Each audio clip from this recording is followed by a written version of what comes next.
Yo, Ryan O, behavior analyst and creator, all things behavior analysis. We nerd out on psychology here, and today a little known but really valuable tool for practitioners in behavior analysis or other helping professions. When a clinician is contacted to complete an assessment with a client, there are a few central things. Is this really a behavioral thing? That is, can we rule out medical or biological related causes?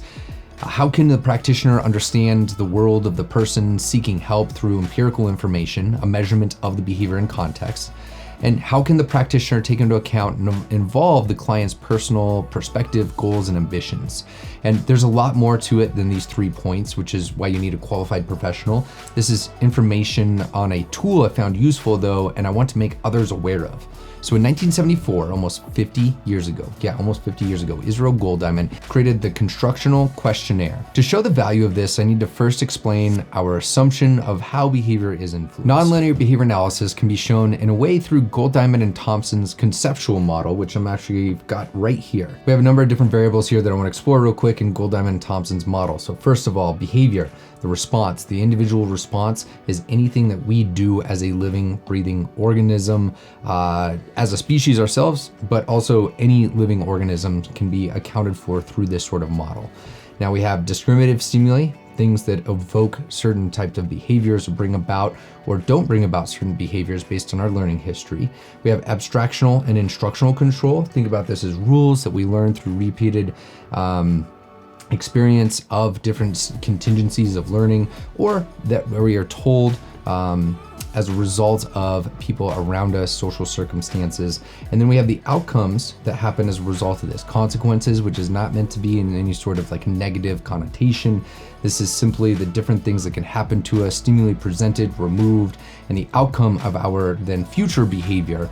That is how more or less or equally likely are we to engage in the behavior as a result of those consequences. Then there's two other really important things. The potentiating variables, think about as a way to understand motivation. How do we make things more or less likely to occur, more or less valuable, perhaps some may say. And then lastly, stimulus props. These are the things around us that aren't interacting with our behavior in the moment. So for right now, I'm interacting with you, well, really the camera here, right? I'm interacting with this diagram. However, things like my water bottle, my phone, the keyboard behind me, these things were stimulus props. That is until I started interacting with them, and then they shifted over into other things here like discriminative stimuli. Now, nonlinear approaches ask questions like what happens if someone does not engage in a particular behavior?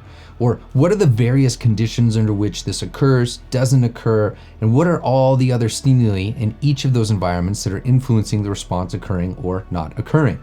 It's contrasted from the linear approach taught in most behavior analytic programs today.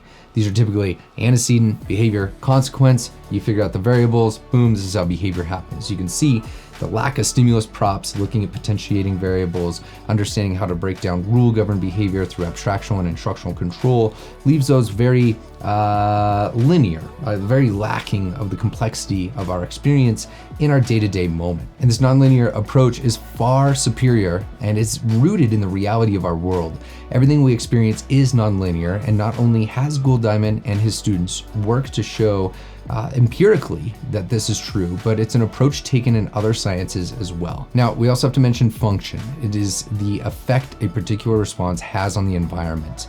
This is handled through what we were looking at on the consequence side of this. The belief and data showing that our behavior has an effect on the environment and that influences our everyday actions is the important part of function here. So that's function, but we also have the Constructional Questionnaire, which is used to obtain information specifically for behavioral programs in clinical, educational, industrial, organizational, as well as other applied settings. And it helps assess the client's current behavior patterns, values, etc. that contribute to the issues they are seeking to help with, the historical information that helps explain why the behavior is occurring, an exploration of the resources available to the client to help them achieve their goals, such as social groups, loved ones, or technology, and clear objectives that they can start to reach by participating in the program that they developed with the skilled professional. So what are the questions? Where do you learn more about this? The original 1974 article actually has some very useful questions that are freely available through the link down below. And you'll see here, I'm just going to read the different sections. Question 1 is looking at the outcomes, saying, I'm going to ask you a group of questions about your goals. You are here because you want certain changes to occur or want something else. It's broken down into 5 specific questions that the practitioner can use to start to help to develop an understanding of what the ultimate outcomes of the behavior program are. Section 2 breaks down into areas changed and unchanged. It's a group of questions looking at things in one's life which are going well and things which are not. Question 3, looking at change history, a series of questions looking at different efforts taken to try to change things, what's worked and what's not, and how well did they follow through with what they were trying to change, the procedures per se.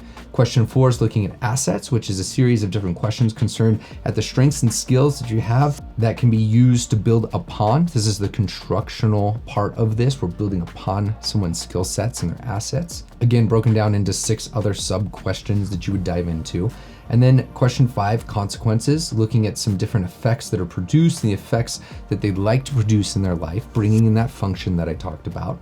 Question 6 is the completion section. Is there anything we left out or didn't get to enough about?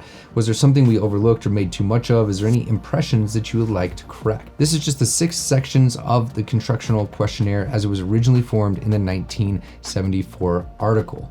Now, a couple things. Is this still up to date? I'll get to that in a second. And how useful has this approach been? Well, it's been applied to stuttering, anxiety, self-control, psychotic hallucinations, and therapeutic relationships between therapists and clients. In TV Joe Lang's words from his brilliant article on Gold Diamond, the impacts of nonlinear approaches to behavior analysis like Gold Diamonds, he said, Gold Diamond began to develop insights as to what constitutes an effective functional analytic approach to psychotherapy. And I want to underscore how large of a statement that is. This approach is a functional approach to psychotherapy. If you're not quite sure what that is, psychotherapy is the use of psychological methods, particularly when based on regular personal interaction with adults. One helps a person change behavior and outcome problems in desired ways. Gold Diamond and the entire nonlinear crew of behavior analysts have an entirely different approach to understanding psychology than what is mainstreamed and allows for a natural science approach, rid of any hypothetical entities or odd constructs that modern psychology loves to use and just like put into the equation when they are completely hypothetical and necessary. Just real, tangible tools that practitioners can use without any of the fluff or the other worldly phenomena that they need to explain. So here's the kicker. There are 2 paths to diving into this more. First, you can read the seminal article, the 1974 90-page article by Gold Diamond. I know that's a lot.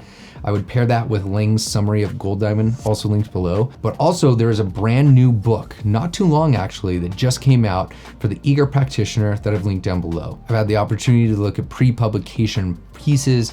It's available for pre-order right now, and it's going to be the most succinct, up-to-date version of things like this constructional questionnaire, but the entire thinking of the nonlinear approach to behavior analysis. I hope that this video serves to make you more aware of this approach and the value that it has to be the behavior analysis field and the larger psychology field, and those struggling with psychological things in their life or just looking to leverage psychology in their life. And please use it in a respectable and ethical manner. This video, lastly, is brought to you by patrons, people like you that help support my efforts financially, because for the last 3 years, I've spent time and lost money, like actually lost money, creating the entire video archive of whatever it is now, 500 plus videos on this channel, because I think it's important, the field's important, and they're important people doing important things. So if you found this valuable, please consider supporting, getting access to more perks down below. And that's it. That's your daily BA. Go get the book.